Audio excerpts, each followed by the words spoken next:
Alright guys, so for this one, I'm going to be installing this thermal gasket. It's going to go between the throttle body and the intake manifold plenum. And this is just going to prevent engine heat, intense engine heat from, heat soaking the intake.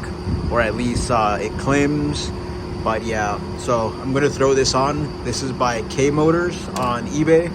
And then later on, I'm going to do the one from the intake manifold to the head.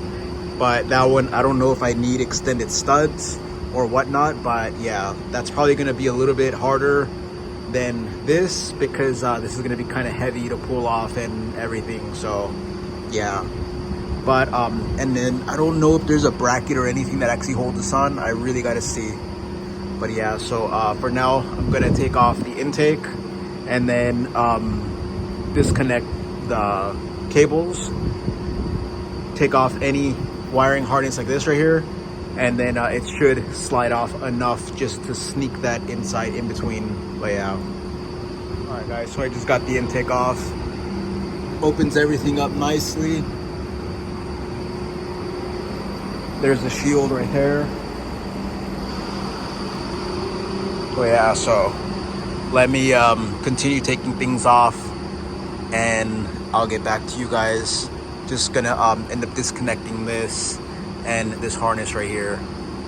And I have my code reader on me right now, so I know if I take any of this off, I am gonna end up getting a code. So here's the gasket. Let me continue on. All right guys, so got the fasteners right there and it just came loose. So now I'm gonna try and pull it back as much as possible. I still have these lines that I have to loop right here, and took that off. So yeah, so it looks like it's gonna come more and more off. Still have these studs. Okay, I have this hose right here hanging up on like this wiring, plastic wiring harness thing. All right, so I'm gonna pull this off, sneak it in there, and close it back up. It's pretty self-explanatory. All right, so I got it in there. Looks pretty dang good. Just gotta line up the holes. And bam, she's in there, right there. Everything's all good. And this literally took from taking that off to sliding it in, putting it back on, a few minutes.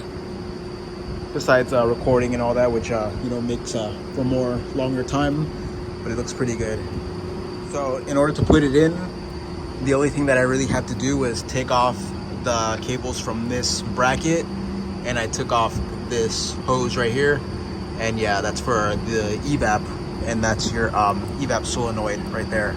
And I lost the screw because I took it off and I couldn't get it out of this port, and I'm like, do I break the evap off by accident, or do I just try and leave it and disconnect it there? And I set it right there and the screw is gone. But I have one screw right there, and it seems pretty good. So now I just gotta put this on right here. There's a little clamp right there, and yeah, that's all I basically had to take off. All right, so the air temperature sensor is disconnected, so I'm gonna get a code for that because I have no intake. But let's just see how it idles.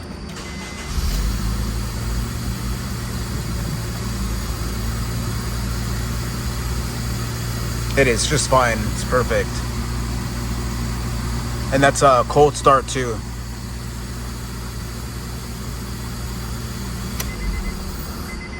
Perfect.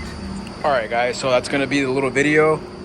If you want to see more, part 3, like, subscribe, and comment. Let me know what you think. Is it a waste of time? Should I end up doing this? Anything else? Any other suggestions? But yeah, but this is just the intake that I'm rolling with right now. It's carb legal, simple, basic, easy to get in and out. I know a cold air intake would be the best option, but yeah, So let me know what you guys think. I'll see you guys on the next one. Peace.